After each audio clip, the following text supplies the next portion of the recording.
మరణాత ప్రభునందు ప్రియులరా, మన ప్రభు అయిన క్రీస్తు యేసు పరిశుద్ధ నామమున కృపా సమాధానములు మనందరకు తోడయుండును గాక. ఆమెన్. ప్రియులరా, ఈవేళ మన ధ్యానాంశం భక్తిలో ఉన్న శక్తి. శ్రమలు జయించుటకు భక్తి ఎలాగున దోహదపడుతూ ఉన్నది. ఈవేళ పలు విధములై ఉన్న శ్రమలు మరులను ఆవరించిన తరుణములో రోగములు, కరువులు, ఇబ్బందులు, రుణములు, ఇంకెన్నెన్నో మానసిక ఒత్తిళ్లు మనలను కృంగదీస్తూ ఉన్న ఈ యొక్క తరుణములో దైవ భక్తి ఎలాగున శక్తికి మూలం అనే అంశమును పరీక్షించి ధ్యానం చేసుకుందాం. ఈవేళ మన ధ్యాన వాక్యము యోబు గ్రంథము 4వ అధ్యాయము 6వ వచనము. నీ భక్తి నీకు ధైర్యము పుట్టింపదా? నీ యథార్థ ప్రవర్తన నీ నిరీక్షణకు ఆధారము కాదా? నీ భక్తి నీకు ధైర్యము పుట్టింపదా? ఈ మాట ఎలీఫాజ్ అను యోబు భక్తుని యొక్క స్నేహితుడు శ్రమలో ఉన్న యోబును అడుగుచూ ఉన్నారు. ఈవేళ అటువంటి స్నేహితుడైన ఒకరు మనల్నే గనుక, ఓ అమ్మా, ఓ అయ్యా, నీ భక్తి నీకు ధైర్యము పుట్టించలేదా అని ప్రశ్నిస్తే మన జవాబేంటి? ఈ యొక్క వచనమును బట్టి మనం పొందుకోవలసిన శక్తిని గూర్చి కొన్ని విషయాలు ధ్యానించుకుందాం. పిల్లరా, ఈ యోబు గ్రంథము వాస్తవ చరిత్ర. ఇది కల్పన కథ కాదు, పుట్టు కథ కాదు, ఒక ఉపమానము కాదు. ఈ యొక్క యోబు గ్రంథము వాస్తవము రుజువు చేయుటకు మొదటి అధ్యాయము మొదటి వచనమే మనకు ఆధారం. ఊజు దేశమునందు యోబు అను ఒక మనుష్యుడుండెను. అతడు యథార్థవర్తనుడును న్యాయవంతుడనై దేవుని యందు భయభక్తులు కలిగి చెడుతనము విసర్జించువాడు. యోబు గారి యొక్క గుణగణాలు మొదటి వచనంలోనే గ్రంథకర్త మనకు సెలవిస్తూ ఉన్నారు. మొదటిది, యోబు గారు యథార్థవర్తనుడు. యథార్థవంతులు ఎవరనగా మనసులో ఎలాగూ ఉంటారో మనుష్య రీతిగా అలాగూ ఉంటారు. మనసున ఒకటి, బయట ఒకటి కలిగి ఉండక మనసులో ఉన్నదే బాహాటముగా వ్యక్తపరచువారు యథార్థవంతులు. వేషధారులు ఎవరనగా మనసులో ఒకటి ఉంచుకొని బయటికి ఇంకొక విధముగా ప్రదర్శింపగోరువారు వేషధారులు. కాబట్టి యోబు గారు వేషధారి కాదు, యథార్థవంతుడు లేక యథార్థ వర్తనుడు. రెండవది, యోబు గారు న్యాయవంతుడు. ఆయన అన్యాయము చేయువారు కారు, ఆయన న్యాయ ప్రవర్తన గలుగువారు. మూడవది, యోబు గారు దేవుని యందు భయభక్తులు కలిగి చెడుతనము విసర్జించువాడు. చెడుతనము విసర్జించుటకు ఒక మూలాధారం దేవుని యందులి భయభక్తులు అని మనం గ్రహిస్తూ ఉన్నాం. పిల్లరా, ప్రతి విషయంలో కూడా ఒక మంచి ఉంటుంది, ఒక చెడు ఉంటుంది. పిల్లరా, మంచి పండ్లు ఉంటాయి, చెడు పండ్లు ఉంటాయి. మంచి కాయలు ఉంటాయి, చేదు కాయలు ఉంటాయి. అలాగున భయములలో కూడా 2 రకముల భయాలు మనం చూస్తూ ఉన్నాం. మొదటి భయము మంచి భయము. ఆ మంచి భయమునే మనం ఏమంటామంటే భయభక్తులు. రెండవ భయం పిచ్చి భయం. ఆ పిచ్చి భయమే లోక భయం అని మనం చూస్తూ ఉన్నాం. భక్తి అనగా భయముతో కూడిన స్నేహము. మనం దేవునితో భయముతో కూడిన స్నేహము కలిగిన వారమై ఉన్నప్పుడు మనం భక్తి పరులము అయి ఉంటూ ఉన్నాం. భక్తి పరులు భయముతో దేవుని ప్రార్థిస్తారు. భయముతో వాక్యం చదువుతారు. న్యూస్ పేపర్ చదివినట్టు కాలు మీద కాలు వేసుకొని చదువుట కాక భక్తితో దేవుడు నాతో మాట్లాడుచున్నారని భయముతో వారు దైవ సహవాసము చేయువారై ఉన్నారు. పిల్లరా, దీనికి మూలమై ఉన్న ఒక వాక్యం 1 యోహాను పత్రిక 4వ అధ్యాయం 18వ వచనం. ప్రేమలో భయముండదు, అంతేకాదు పరిపూర్ణ ప్రేమ భయమును వెళ్ళగొట్టును. భయము దండనతో కూడినది. భయపడువాడు ప్రేమయందు పరిపూర్ణము చేయబడిన వాడు కాడు. కాబట్టి దేవుని ఎడల మనం ప్రేమ కలిగిన వారమై ఉన్న వారమైతే దేవుని ఎడల మంచి భయం కలిగి ఉంటాం, కానీ పాపపు భయము మనం కలిగి ఉండము. పిల్లరా, తండ్రి పట్ల బిడ్డకు ప్రేమ, ఆ ప్రేమలో భయం ఉండదు. చెడు భయము ఎటువంటిది అనగా వేదనను, రోగమును, ఇబ్బందులను, మనోవ్యాకులమును కలుగ చేయునది చెడు భయము. దానినే మనం ఏమంటూ ఉన్నామంటే భీతి. కాబట్టి మనం భక్తి కలిగి ఉన్నామా, మనం భీతి కలిగి ఉన్నామా? భక్తి అనగా దేవుని ఎడల మనం కలిగి ఉన్న ప్రేమతో కూడిన భయం. భీతి అనగా మనకు అపాయము సంభవించును, మనకు రోగము సంభవించును, మనకు విపత్కరమైన పరిస్థితులు సంభవించును అని విపత్తు కలుగకముందే మనం ఆ విపత్తు మీద పడిపోయింది అని అనుకున్నటే ఒక భయము అని మనం చూస్తూ ఉన్నాం. దీనిని గురించి పౌలు గారు 2వ తిమోతి పత్రిక 1వ అధ్యాయం 7వ వచనంలో దేవుడు మనకు శక్తియు ప్రేమయు ఇంద్రియ నిగ్రహము గల ఆత్మనే ఇచ్చెను గాని పిరికి తనము గల ఆత్మను ఇయ్యలేదు. కాబట్టి దేవుని ఆత్మ కలిగిన వారమై ఉన్న మనం ధైర్యము కలిగి ఉండవలసిన వారమై ఉన్నాం. ధైర్యము చెడకూడదు అని మనం పౌలు గారి యొక్క హితోక్తుల ద్వారా గ్రహిస్తూ ఉన్నాం. అలాగనే రోమపత్రిక 8వ అధ్యాయం 15వ వచనం, ఏలైనగా మరలా భయపడుటకు మీరు దాస్యపు ఆత్మను పొందలేదు గాని దత్తపుత్రాత్మను పొందితురి.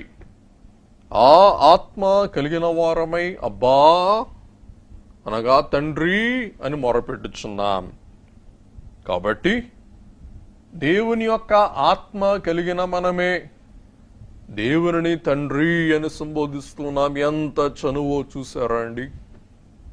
పరలోకమందున్న మా తండ్రి, ఎంత చనువు!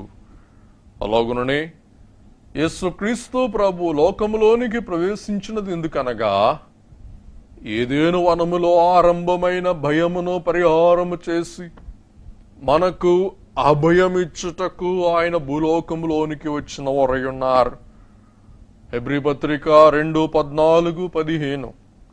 కాబట్టి ఆ పిల్లలు రక్త మాంసములు గలవారైనందున ఆ ప్రకారమే మరణము యొక్క బలము గల వారిని అనగా అపవాదిని మరణము ద్వారా నశింపచేయుటకు జీవితకాలమంతయు మరణ భయము చేత దాస్యమునకు లోబడిన వారిని విడిపించుటకును ఆయన కూడా రక్త మాంసములలో పాలువాడాయను. కాబట్టి రక్షణానుభవము ద్వారా దేవుని తండ్రిగా మనము కలిగి ఉన్నాము. కాబట్టి మనము దాస్యపు పిరికి ఆత్మను పోగొట్టుకొని దేవరాజ్య పుత్రులమై దేవ స్వాతంత్ర్యముతో తేజరుళ్ళుదము అని దైవజనుడు దేవదాసయ్య గారు రాసిన రీతిగా మన తండ్రి దేవరాజు కాబట్టి ఆ రాజా సముఖమునకు మనం పుత్రులముగా స్వేచ్ఛగా చనువుగా చేరవలసిన వారమై ఉంటూ ఉన్నాం. కాబట్టి ప్రభు యందు జన్మించిన వారు అనగా నూతన జన్మ ధరించిన వారు, ప్రభువులో జన్మించిన వారు, ప్రభువు వారి తండ్రి, మనము ఆయన బిడలం. కాబట్టి బాప్తిస్మము ద్వారా మన తండ్రిగా నుండను, మనలను ఆయన బిడలుగా చేర్చను, బాప్తిస్మమును క్రమమును తండ్రి ఏర్పరచును అని గణపరచుడి దేవుణ్ణి అను కీర్తనలో దైవజనులు మనకు తెలియచేస్తూ ఉన్నారు. కాబట్టి ఉదాహరణకు పోలీస్ మ్యాన్ గోండాలకు ఒక భయము కలిగించు పోలీసు, కానీ తన బెడలకు తన ఇంటి వారికి ఆయన పోలీస్ మ్యాన్ కాదు, కానీ ఆయన పొలైట్ మ్యాన్ అనగా గూన్స్ దుర్మార్గులకు ఆయన పోలీస్ మ్యాన్, సన్స్ అనగా పుత్రులకు ఆయన పొలైట్ మ్యాన్. ఈ సందర్భంలో మా బాల్యకాలంలో గుంటూరులో ఒక పేరుగాంచిన ఎస్ఐ గారు ఉండేవారు. వారి అబ్బాయి నా క్లాస్మేట్. ఆయన రౌడీలని కొట్టడానికి అలాగనే బుల్లెట్ మీద వెళ్ళి గోండాలకు భయము కలిగించడానికి ఆ కాలంలో చేసిన కార్యాలే చాలా ముచ్చటగా చెప్పుకుంటూ ఉండేవారు. ఆయన దగ్గరికి వెళ్ళినప్పుడు ఆయన బిడ్డను బట్టి మేము ఆయన స్నేహితులం కాబట్టి ఎంతో ప్రేమతో మాట్లాడి, బాబు బాగున్నారా అని దగ్గర తీసుకొని దగ్గర చేర్చుకొని చక్కగా పలకరించేవారు. కాబట్టి బయటికేమో పోలీస్ మ్యాన్, కానీ ఆయన మనుషులకు, ఆయన సొంత వారికి ఆయన పొలైట్ మ్యాన్. అలాగున దేవుడు కూడా మన తండ్రి. పిల్లరా, లోక భయం మనకు హానికరం. సామెతలు 29:25 భయపడుట వలన మనుషులకు ఉరి వచ్చును, యెహోవా యందు నమ్మిక ఉంచువాడు సురక్షితముగా ఉండును. భయపడుట వలన మనుషులకు ఉరి వచ్చును. పిల్లరా, 10వ తారీఖు 9వ నెల సెప్టెంబర్ నెల వరల్డ్ సూసైడ్ ప్రివెన్షన్ డే అనగా ఆత్మహత్యల నిరోధక దినం. ఆ దినం పురస్కరించుకొని ఆత్మహత్యలు ఎలాగూ ప్రబలమవుతున్నాయో ఆ లెక్కలు గుణింతాలు చెప్తూ ఉంటే కొత్తగా భయం కలుగుతుంది. ఏంటి అనగా పిల్లరా, ఇండియా దేశంలో రోజుకి 381 ఆత్మహత్యలు జరుగుతున్నాయి అని వింటూ ఉన్నాం. పిల్లరా, అంత మాత్రమే కాదు, ఈ యొక్క లెక్కను బట్టి మనం చూస్తే ప్రతి 7 నిమిషాలకు ఒక వ్యక్తి ఆత్మహత్య చేసుకుంటున్నారని స్టాటిస్టిక్స్ తెలియజేస్తూ ఉన్నాయి. అంత మాత్రమే కాదండి, కరోనా వ్యాధిని బట్టి 4 నిమిషాలకు ఒక వ్యక్తి ఆత్మహత్య చేసుకుంటున్నారంట. ఎంత భయంకరమో పిల్లరా.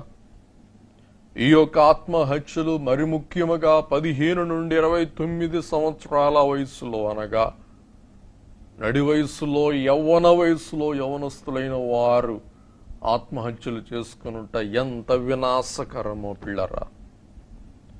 కాబట్టి ఇది ఇలాగుండగా వ్యాపారవేత్తల ఆత్మహత్యలు రోజు రోజుకి పెరిగిపోతూ ఉన్నాయి. 2019లో 2052 వ్యాపారస్తుల ఆత్మహత్యలు, అందులో కోటీశ్వరులు, లక్షాధికారులు మనకు కనబడుతూ ఉన్నారు. వారిలో కొందరు మహాకుబేరులు ఆత్మహత్య చేసుకున్నారు. అనగా రోజుకి 24 వ్యాపారస్తులే ఆత్మహత్య చేసుకుంటున్నారని 2019వ సంవత్సర లెక్కలను బట్టి మనం గ్రహింపగలుగుచున్నాం. అనగా గంటకు ఒక వ్యాపారస్తుడు మరణిస్తూ ఉన్నాడు. ఎంత విచారం. చక్కగా సొమ్ము కలిగి వ్యాపారం చేసుకుంటూ కుటుంబాలు కలిగిన వారు కూడా భయముతో, భీతితో సాతానుడు వారిని ఊరి ద్వారా చెరపట్టినందున వారు భక్తి లేక భయముతో నింపబడి వారు స్వహత్య, ఆత్మహత్య చేసుకునుట చాలా వేదనకరం. కాబట్టి ఈలాగున ఆత్మహత్యలకు ప్రేరేపించువాడు సాతానుడు అని మనం గ్రహింపవలసిన వారమై ఉన్నాం. దీనికి మూలం యోధ ఇస్కర్యోతు యొక్క మరణం. ఎలాగున సాతానుడు యేసయ్యను అప్పగించిన యోధాను ఆత్మహత్యకు ప్రేరేపించాడో మనం ఎరిగిన వారమై ఉన్నాం. పిల్లరా, ఈ యొక్క ఆత్మహత్యలు 2 శోధనలు బట్టి కలుగుచూ ఉన్నట్లు గ్రహిస్తూ ఉన్నాం. ఒకటి ఒంటి శోధన, రెండవది ఇంటి శోధన. ఒంటి శోధన అనగా కరోనా వ్యాధి సోకిందేమో అని భయపడి ఏదో కొంచెం ఒళ్ళు వెచ్చబడితే, ఏదో పాజిటివ్ వచ్చేస్తే ఇంకా కొంపలన్నీ మునిగిపోయినాయి, ఇక లోకమంతా తలక్రిందులైపోయినాయి, అలాగుననే ఆకాశం మూడి మన మీద పడిపోయింది అని భయపడి ఎందరో కడకు రాజకీయ ప్రముఖవేత్తలు కూడా ఆత్మహత్యలు చేసుకున్నట మనం వార్తాపత్రికల ద్వారా చూస్తూ ఉన్నాం. ఒంటి శోధన. రెండవది ఇంటి శోధన. ఇంటిలో శోధనలు, కుటుంబంలో శోధనలు, అలాగుననే వ్యాపార శోధనలు, ఆర్థిక శోధనలు. ఈ శోధనలే మానులైన వారిని ఇలాగున భయానికి లోను చేస్తూ సాతానుడు భయం మాత్రమే కాక వారి ప్రాణానికి ముప్పు కలిగించుట మనం గ్రహింపగలుగుచున్నాం. పిల్లరా, ఈ శోధనకు సంబంధించి దైవజనులు దేవదాసయ్య గారు మానవుడు శ్రమను పొందక దేవమానవుడు ఎటు కాగలడు అను కీర్తనలో మనం 2వ చరణం చూసినట్లయితే, విజయుడు యోబును రుజువు చెయ్యునై రుజిన మూర్తికిడే సెలవు నిజ సౌఖ్యంబు నిలిచిపోయెను భుజములపై శ్రమలున్న భక్తి పోదు రక్తి పోదు. యోబు భుజముల మీద శ్రమ ఉన్నా, నిజ సౌఖ్యమో యోబు కోల్పోయినా, తన భక్తి అనగా దేవునిపై ఉన్న భయముతో కూడిన చనువు, స్నేహము, రక్తి అనగా దేవుని మీద ఉన్న అనురాగము పోలేదు, తగ్గిపోలేదు. రుజిన మూర్తి అనగా పిల్లరా, రుజిషి అంటే పిండి వంట చేసే పాత్ర, రొట్టెలు కాల్చే పెనము లేక పెంకు. కాబట్టి సాతానుడు రొట్టెల పెంకు వలె లేక రొట్టెల పెంకు మీద వేసినట్లు యోబును వేపినా, యోబును కాల్చినా, యోబు పెంకివాడిగా ఉన్నాడు. అనగా యోబు మొండివాడు. మొండివాడంటే తన భక్తి కోల్పోలా, తన శక్తి కోల్పోలా, తన రక్తి కోల్పోలా. అది ఏ నిజ భక్తి.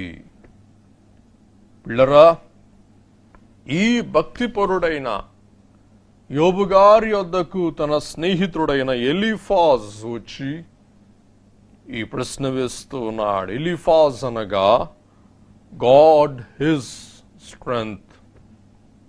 ఏలి అనగా దేవుడు తండ్రి, ఫాజ్ అనగా బలమో శక్తి.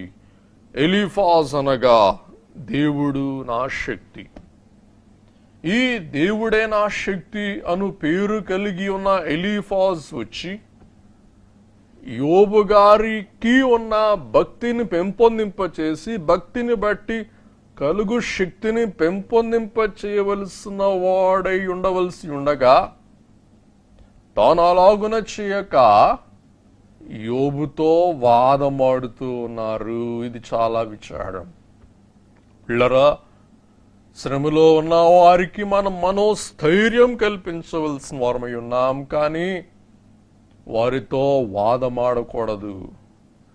ఎందుకు ఆడికి వెళ్ళావు, ఎందుకు ఆ పని చేశావు, ఎందుకు అది తిన్నావు, ఈలోగున వాదమాడితే వాదం బట్టి భేదం పెరుగును అని దైవజనులు తెలియచేసి, పిల్లరా మొదలుకే ముప్పు వచ్చునని సెలవిచ్చాడు. పిల్లరా, ఎంత వాదమాడినా యోబు యొక్క ముగ్గురు స్నేహితులు యోబుతో వాదించినా యోబు యొక్క భక్తి కృషించలేదు. యోబు యొక్క భక్తి ఏ మాత్రము కూడా తరుగలేదు అని మనం కనుగొంటూ ఉన్నాం.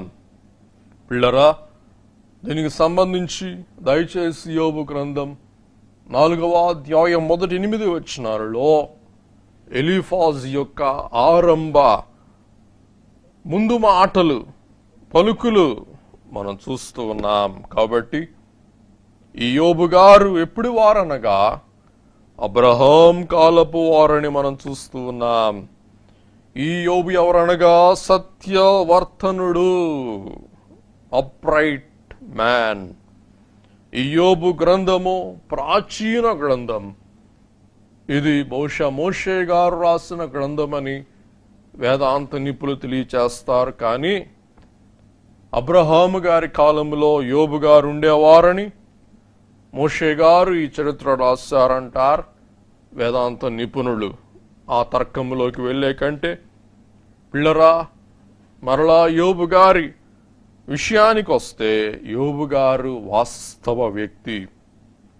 యోబు గారు వాస్తవ వ్యక్తి అను రుజువునకు 2 వాక్యాలు మనం గ్రహించుకున్న వారమైతే, మొదటిది యెహెజ్కేలు గ్రంథం 14వ అధ్యాయం 14వ వచనం, అలాగుననే 14వ అధ్యాయం 20వ వచనం. యోబు వాస్తవ వ్యక్తి. యెహెజ్కేలు 14:14 నోవాహునో, దానియేలునో, యోబునో ఈ ముగ్గురు అట్టి దేశములో నుండినను వారు తమ నీతి చేత తమ్మును మాత్రమే రక్షించుకొందురు. ఇదే ప్రభు యెహోవా వాక్కు. అనగా వీరు వాస్తవ పురుషులు ఎవరు? నోవాహు, దానియేలు, యోబు. అలాగే 20వ వచనం, నోవాహునో, దానియేలునో, యోబునో ఈ ముగ్గురు దానిలో ఉన్నను నా జీవము తోడు వారు తమ నీతి చేత తమ్మును మాత్రమే రక్షించుకుందురని, కానీ కుమారునైనను కుమార్తెనైనను రక్షింప జాలక ఇందురు. కాబట్టి యెహెజ్కేలు గారికి దేవుడే ఈ ముగ్గురు వాస్తవ వ్యక్తులు అని రుజువు చేసి సెలవిచ్చాడని మనం చూస్తూ ఉన్నాం. కాబట్టి యోబు గారు యేసుక్రీస్తు ప్రభు వారికి ముంగుర్తై ఉంటూ ఉన్నారు. పిల్లరా, యేసుక్రీస్తు ప్రభు యొక్క ప్రతిరూపము యోబు గారు. పిల్లరా, యోబు గారు ఎలాగున సహింపు కలిగిన వారై ఉన్నారో, ఈ సంపూర్ణ సహింపు, ఓర్పు ప్రభు అయిన యేసుక్రీస్తు సంపూర్ణముగా ఈ లోకములో కనుపరిచిన వారై ఉన్నారు. ఆ శ్రమానుభవం, ఆ ఓర్పు ఉనికి పుచ్చుకున్న వారు అపోస్తలుడైన పౌలు గారు.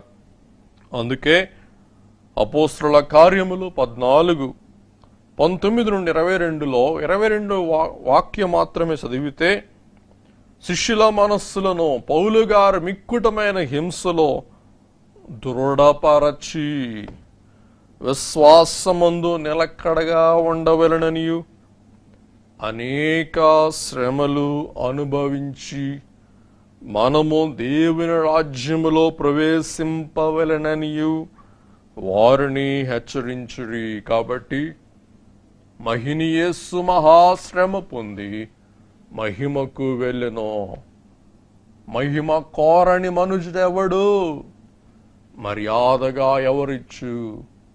శ్రమలు లేక స్వర్గము లేదు అని పిల్లరా దైవజనుడు దేవదాసయ్య గారు తెలియచేశాడు.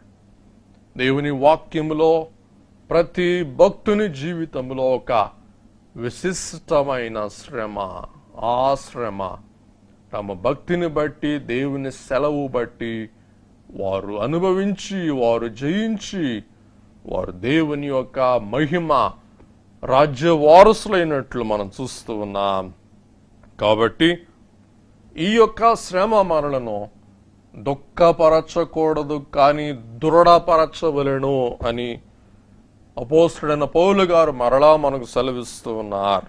హెబ్రీ పత్రిక 12వ అధ్యాయం ఒకసారి 11వ వచనం మనం చూస్తే, మరియు ప్రస్తుతమందు సమస్త శిక్షయు దుఃఖకరముగా కనబడునే గాని సంతోషముగా కనబడదు. అయినను దానియందు అభ్యాసము కలిగిన వారికి అది నీతి అను సమాధానకరమైన ఫలమిచ్చును. కాబట్టి శిక్ష లేక శ్రమ, ఈ శ్రమ దేవుని సెలవు బట్టి మన విశ్వాస పరీక్షకు వచ్చు శ్రమల ద్వారా మనకు కలిగే అభ్యాసము, నీతి, సమాధానం అను ప్రతిఫలము అని మనం చూస్తూ ఉన్నాం. పిల్లరా, ఈ యోబు యొక్క లేక యోబు భక్తుని యొక్క శ్రమకు దేవునికి సాతానుకి మధ్య జరిగిన వాదమే మూలము. పిల్లరా, పరలోకములో దేవదూతలందరూ కూడినప్పుడు సాతానుడు ఆ సమాజంలో ప్రవేశించాడని వాక్యములో రాయించాడు. అందుకే దైవజనుడు దేవదాసయ్య గారు మనకు సాతాను ఎదిరించు సూత్రాలను తెలియచేస్తూ ఉన్నారు. కాబట్టి మన సమాజములలో జరబడు సాతానును మనం ఎదిరించి జయించి పారద్రోలి మనం సంపూర్ణముగా మన సమాజములను, మన ప్రార్థనా కూటములను, వేడుకలను, సన్నిధి కూటాలను కొనసాగించుకోవలసిన వారమై ఉన్నాం. పిల్లరా, దేవుడు అడుగుతూ ఉన్నాడు, ఓ సాతానా, నా భక్తుడైన యోబును చూసావా అన్నప్పుడు సాతానుడు ఇచ్చే సెలవు, ఓ దేవా, నువ్వు యోబును దీవించావు, ఆశీర్వదించావు, కావలసినవన్నీ ఇచ్చావు, ఇక యోబును సేవింపక ఏం చేస్తాడు? అప్పుడు ఓ సాతానా, నువ్వు వెళ్ళి శోధించు అని దేవుడే సాతానుకు సెలవిచ్చాడు. దేవుని సెలవును బట్టి సాతానుడు యోబును శోధించాడు. మొదటి శోధన ఇంటి శోధన. ఇల్లు, వాకిళ్ళు, భార్య తప్ప అంతా కూడా గొల్ల. అయినా కానీ యోబు దేవుని నిందించలేదు. రెండవ శోధన ఒంటి శోధన. అతని ఒంటి మీద నాకు జయమి, నాకు శక్తిని, నాకు అధికారముని అనే దేవుణ్ణి సాతానుడు అడగగా దేవుడు సాతానుకు అవకాశం ఇచ్చాడు. నువ్వు అతని దేహమును బాధించవచ్చు, శోధించవచ్చు, కానీ అతని ప్రాణము జోలికి నువ్వు వెళ్ళటానికి వీలు లేదని దేవుడు ఖచ్చితముగా, ఖండితముగా సాతానుకు ఆజ్ఞాపించుట మనం యోబు గ్రంథం 1వ అధ్యాయం అలాగుననే 12వ వచనం వరకు చూస్తూ ఉన్నాం. అలాగుననే 2వ అధ్యాయములో తర్వాత విషయాలు కూడా మనం చూస్తూ ఉన్నాం. మరి విస్తరించి మీకు ఈ విషయాలను తెలియచేయట్లేదు. దయచేసి దేవుని వాక్యం పఠించి ఆ విషయాలు తెలుసుకోవాలని ప్రేమతో మనవి చేస్తూ, మొదటి నష్టం ఆస్తి నష్టం. రెండవ నష్టం కుటుంబ నష్టం, మూడవ నష్టం ఆరోగ్య నష్టం, అలాగున నాలుగవ నష్టం తన యొక్క స్థితి నష్టం, తన అంతస్తు నష్టం. పిల్లరా, తూర్పు దేశములో ఉన్న ప్రతి ఒక్కరిలో కూడా యోబు ధనవంతుడు, బలవంతుడు, కానీ అంతా కూడా కోల్పోయాడు. తన అంతస్తు, తన స్థితి, తన గౌరవం తాను కోల్పోయాడు. Loss of position. తర్వాత మనం చూసినట్లయితే లాస్ ఆఫ్ సింపతి, జాలిని, దయను, కనికరమును కోల్పోయాడు. తొదకు తన భార్య కూడా తన ఎడల సానుభూతి వ్యక్తపరచలేక దేవుని శపించి నీవు మరణించవచ్చు కదా అని సెలవిస్తున్నది. పిల్లరా, ఈ 5 నష్టాలు భయంకరమైన నష్టాలు. ఏ మానవుడు కూడా అతి తక్కువ కాల వ్యవధిలో భరింపలేని నష్టాలు యోబు భక్తిని బట్టి, తాను పొందిన శక్తిని బట్టి భరాయించాడు, జయించాడని మనం చూస్తూ ఉన్నాం. పిల్లరా, వీటిని బట్టి యోబు గారిచ్చే సాక్ష్యం. యోబు గ్రంథం 1వ అధ్యాయం 21వ వచనం, నేను నా తల్లి గర్భములో నుండి దిగంబరునై వచ్చితిని, దిగంబరునై అక్కడకు తిరిగి వెళ్ళెదను. యెహోవా ఇచ్చను, యెహోవా తీసుకొని పోయెను, యెహోవా నామమునకు స్తుతి కలుగును గాక. 22వ వచనం, ఈ సంగతులలో ఏ విషయమునందునో యోబు ఏ పాపమును చేయలేదు, దేవుడు అన్యాయము చేసినని చెప్పలేదు. పిల్లరా, మనం నిందించడానికి, అవమానించడానికి దొరికే వారే మొట్టమొదట దేవుడు ఏం చేశారు, దేవుడు ఏం చేశాడు.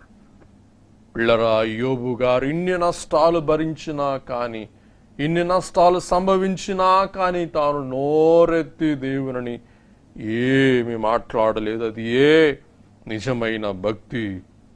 అలాగుననే తన ఒంటికి కలిగిన శ్రమలను బట్టి తన భార్య తనను గురుచి తనను శోధిస్తూ ఉన్నప్పుడు యోబు గారు ఇచ్చిన బదులు, యోబు గ్రంథం 2వ అధ్యాయం 10వ వచనం, ముందుకు అతడు, మూర్ఖురాలు మాట్లాడినట్లు నీవు మాట్లాడుచున్నావు, మనము దేవుని వలన మేలు అనుభవించదమా, కీడును మనం అనుభవింప తగదా అనినో.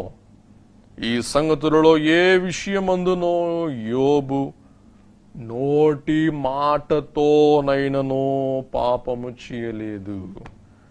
కాబట్టి నోటి మాటతోనైనను యోబు పాపము చేయలేదు. కాబట్టి యోబు దర్జాగా, జమీందారుగా తాను బ్రతికినట్లు మనం చూస్తూ ఉన్నాం. కాబట్టి పిల్లరా, భక్తి శక్తిని ప్రసాదించాలి. అలాగుననే జ్ఞానం మనకు వివేకం ప్రసాదించాలి. అలాగుననే పిల్లరా, దైవ భక్తి మన విశ్వాసమును దృఢపరచాలి. మరి ఈ మధ్య కాలంలో పాస్పోర్ట్ రెన్యువల్ కొరకు పాస్పోర్ట్ ఆఫీస్కి వెళ్తే అమెరికా వెళ్ళవలసిన అబ్బాయి వచ్చి, అంకుల్ మీ పెన్ ఇవ్వండి అంకుల్ అన్నాడు. బాబు, నా పెన్ ఎవరికి ఇవ్వరు నానా అన్నాను. మొత్తం మీద ఎక్కడో పెన్ తీసుకొని వచ్చాడు. అంకుల్ కాస్త అప్లికేషన్ పూర్తి చేసి పెట్టండి అంకుల్ అంటున్నాడు. అంటే పిల్లరా, తాను పొందిన జ్ఞానం తనకు వివేకము దయచేయాల. తాను చదువుకున్నాడే కానీ అప్లికేషన్ ఎలాగో పూర్తి చేయాలో తనకు తెలియట్లా. ఎందుకు ఈ మాట చెప్తున్నానంటే పిల్లరా, భక్తి మనకు శక్తికి మూలము కావలసి ఉన్నది. అందుకే దైవజనుడు అన్నారు, దైవ భక్తి భుక్తికి ముక్తికి ఆధారం అని సెలవిచ్చిన వారై ఉన్నారు. కాబట్టి పిల్లరా, ఇటువంటి భక్తులైన వారిని మనం, భక్తిని బట్టి శక్తిని పొందిన గొప్ప వీరులైన వారిని మనం హెబ్రీ పత్రిక 11వ అధ్యాయములు చూస్తున్నాం. వారిని మనం మాదిరులుగా ఏర్పాటు చేసుకుని మన విశ్వాస జీవితం మనం కొనసాగించవలసిన వారమై ఉన్నాం. పిల్లరా, ఒకనొక భక్తుడు దేవుని ప్రార్థించి అడిగాడంట, దేవా, నన్ను ఎందుకు అల్లకల్లోలము కలిగిన నీళ్లలో ఈదు చేస్తూ ఉన్నావు? అల్లకల్లోలములు కలిగిన భయంకర నదిలో నన్ను ఎందుకు ఈద చేస్తున్నావు అన్నప్పుడు దేవుడు అన్నాడంట, ఓ భక్తుడా, నీ శత్రువులకు ఈత రాదు, అందుచేత నిన్ను ఈ అలజడి గల నదిలో నిన్ను ఉంచాను. కాబట్టి పిల్లరా, మన భక్తి మన శత్రువులకు సిగ్గు కలిగించవలసినదై ఉంటూ ఉన్నది. అందుకే రోమపత్రిక 12వ అధ్యాయం 10 నుండి 18 వచనాల వరకు ఉన్న విషయాలు సవివరముగా మీరు గ్రహించవలసిన వారై ఉన్నారని ప్రేమతో ప్రభువును బట్టి మీకు మనవి చేస్తూ ఉన్నాం. అమూల్యమైన విషయాలు దయచేసి పఠించాలని మనవి చేస్తూ ఉన్నాం. ఈ సమయంలో సామెతలు 3, 5, 6 వచనాలు. నీ స్వబుద్ధిని ఆధారము చేసి కొనక నీ పూర్ణ హృదయముతో యెహోవా యందు నమ్మిక ఉంచుము. నీ ప్రవర్తన అంతటి యందు ఆయన అధికారమునకు ఒప్పుకొనుము. అప్పుడు ఆయన నీ త్రోవలను సరళము చేయును. కాబట్టి పిల్లరా, యొక్క యుద్ధ వాతావరణంలోనికి సైనికులు వెళ్ళినప్పుడు ఆకస్మికంగా ఒక పెద్ద శబ్దం అయిందంటండి. ఆ పెద్ద శబ్దానికి ఒక సైనికుడు గబగబ గబగబ వెళ్ళి గుహలో దాక్కున్నాడంట. అప్పుడు తోటి సైనికుడు అంటూ ఉన్నాడంట, ఏంట్రా బాబు వెళ్ళి దాక్కున్నావంటే, ఏదో బాంబు పేలింది. ఇది బాంబు పేలటం కాదు నాన్న, ఇది ఒక టెస్ట్. తుపాకులు ఎలాగూ పేల్తనయో టెస్ట్ చేసుకుంటున్నాం. నువ్వు టెస్ట్కే గెలవలేకపోతే నువ్వు నిజ యుద్ధములో ఎలాగున్నా గెలవగలవు. కాబట్టి పిల్లరా, బిడ్డలైన వారికి అనేక పరీక్షలు పెడుతూ ఉంటారు. వారు పరీక్షలు రాస్తూ ఉంటారు. స్లిప్ టెస్ట్లు, మంత్లీ టెస్ట్లు, వీక్లీ టెస్ట్లు. ఎందుకనగా వారి ముందు పబ్లిక్ టెస్ట్, ఫైనల్ టెస్ట్ ఉంటుంది. కాబట్టి అలాగూ మన విశ్వాస జీవితంలో దేవుడు సెలవిస్తూ ఉంటారు శ్రమలకు. ఎందుకనగా మనము సకల శ్రమలను జయించి మహిమ సంపాదించుకొని, సహనం సంపాదించుకొని, ఓర్పు సంపాదించుకొని, నిరీక్షణ సంపాదించుకొని, ఆశా నిగ్రహం సంపాదించుకొని పిల్లరా, దేవుని రాజ్యములోనికి మనం ప్రవేశింపవలసిన వారమై ఉన్నాం. కాబట్టి దేవుని యొద్ద వకాలత్తు పుచ్చుకున్న సాతానుడే మిక్కుటముగా యోబును హింసిస్తూ ఉన్నాడు, పెనుములో పెట్టి వేపుతూ ఉన్నాడు. అయినా కానీ యోబు యొక్క భక్తి నిజ భక్తి కాబట్టి సందేహింపక, సంశయింపక, సొనుగక, గొనుగక తాను సంపూర్ణ భక్తి దేవుని ఎడల కనుబరుస్తును బట్టి యోబు గారు శ్రమ తీరిపోగా రెండంతల ఆశీర్వాదం తాను అనుభవించినట్లు మనం చూస్తూ ఉన్నాం. కాబట్టి పిల్లరా, దేవుని రూపములో సాతానుడు వచ్చి మనలను శోధించడానికి ప్రయత్నిస్తాడు. అందుకే దైవజనులు దేవదాసయ్య గారు అన్నారు, వెలుగు దూత వలె సాతాను కలలో కనబడి మాట్లాడును రూపును బట్టి పారద్రోలము పారిపోవును. కాబట్టి సాతానుడు వచ్చి దేవుడు నీకేం చేశాడు, దేవుడు ఉంటే నీకు ఈ వ్యాధులు ఎందుకు, నీకు ఈ బాధలు ఎందుకు, నీ కష్టాలు ఎందుకు? పిల్లరా, అలాగున సాతానుడు అందరిని యోబును శోధించడానికి వాడుకున్నాడు.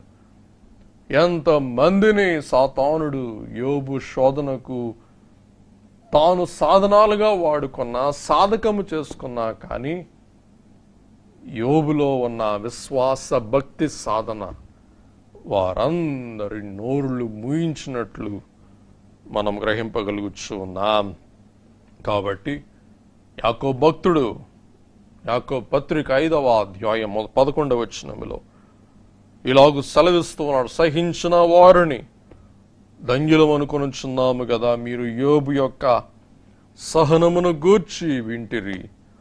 ఆయన ఎంతో జాలియు కనికరమును గల వాడని మీరు తెలుసుకొని ఉన్నారు.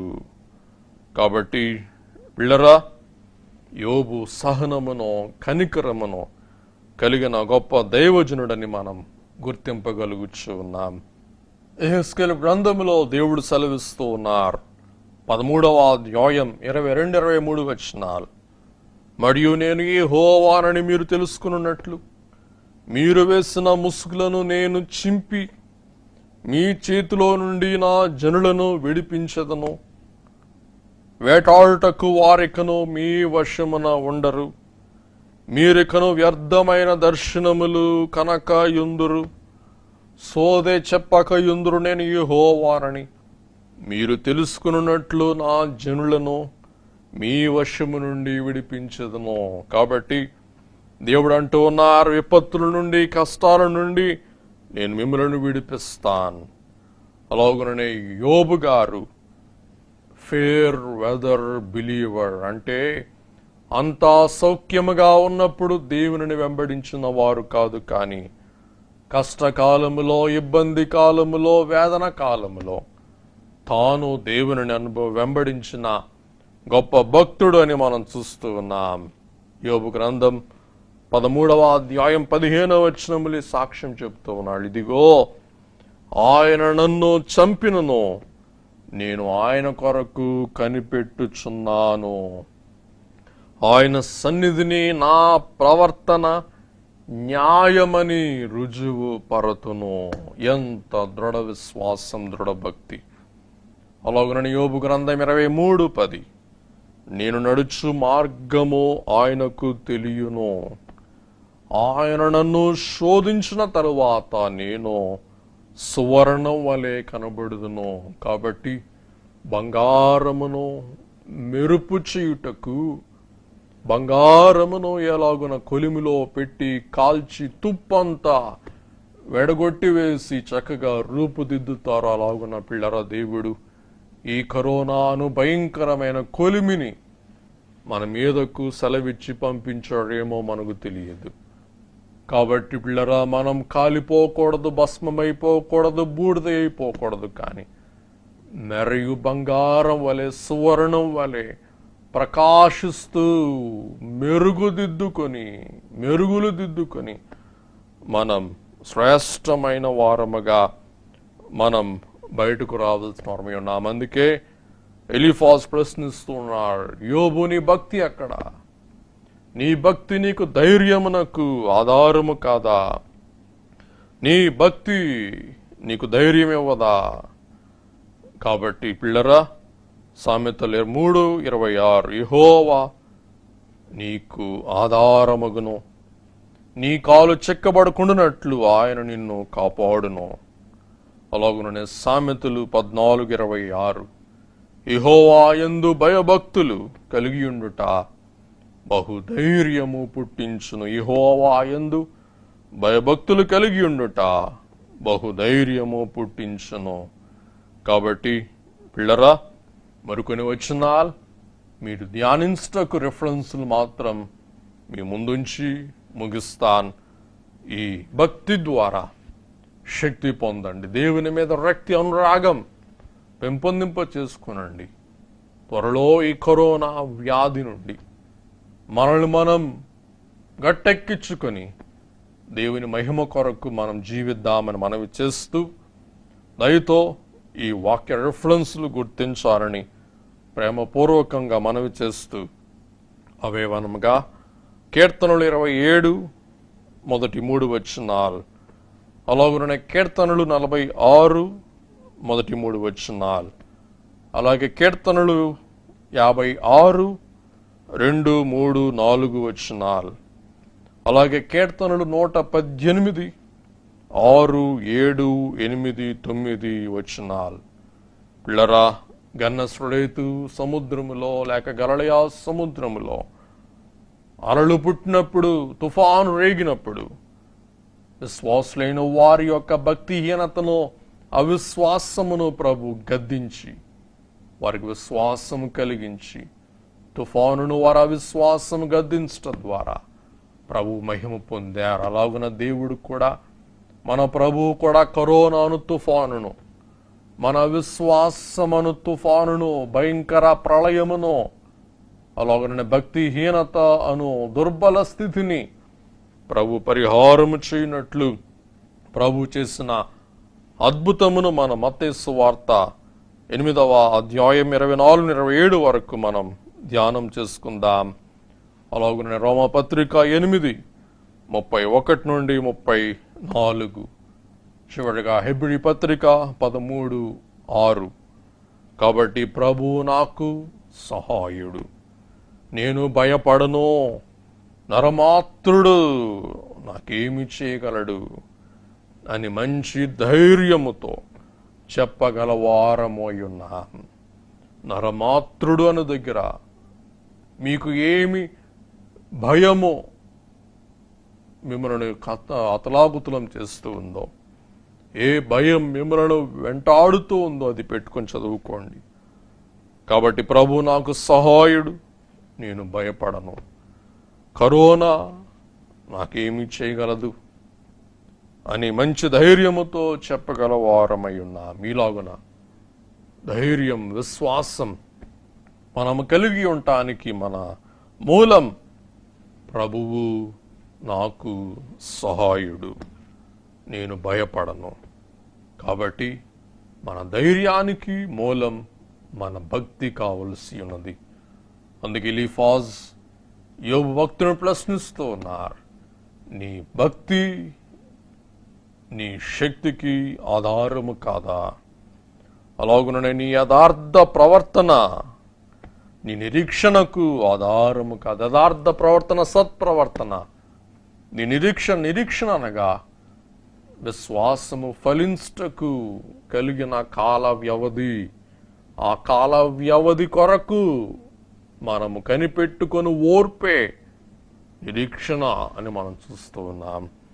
కాబట్టి పిల్లరా, దేవుని ఎడల విశ్వాసం, ఆ విశ్వాస ఫలం లభించినట్లు నిరీక్షణ అనగా ఓర్పు తన పని కొనసాగించినట్లు మనం ప్రార్థిద్దాం. అలాగుననే మన భక్తిని బట్టి మనం అమితమైన మనోధైర్యం, మనోస్థైర్యం సంపాదించుకొని త్వరలో ఈ వ్యాధి యొక్క ఫలాలు, ఈ వ్యాధి యొక్క పరిణామాలు జయించి ప్రభు మహిమ కొరకు జీవించగల ధన్యత మనకు, మన కుటుంబీకులకు, మన వారికి అందరికీ మిండుగా ప్రభు అనుగ్రహించును గాక. ఆమేన్. దయగల ప్రభు, కృపగల తండ్రి, నిన్న నేడు నిరంతరం ఏకరీతిగా ఉన్నానని సెలవిచ్చిన దేవా మీకు స్తోత్రములు.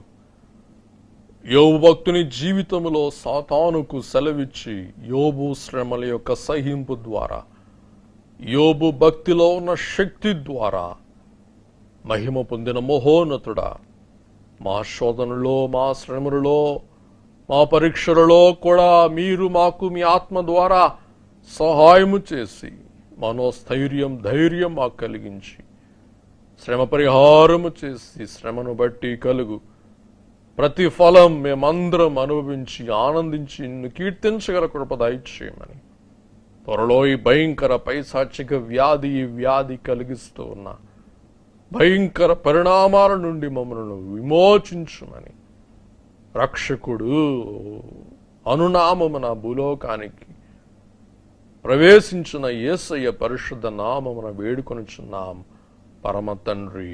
ఆమేన్.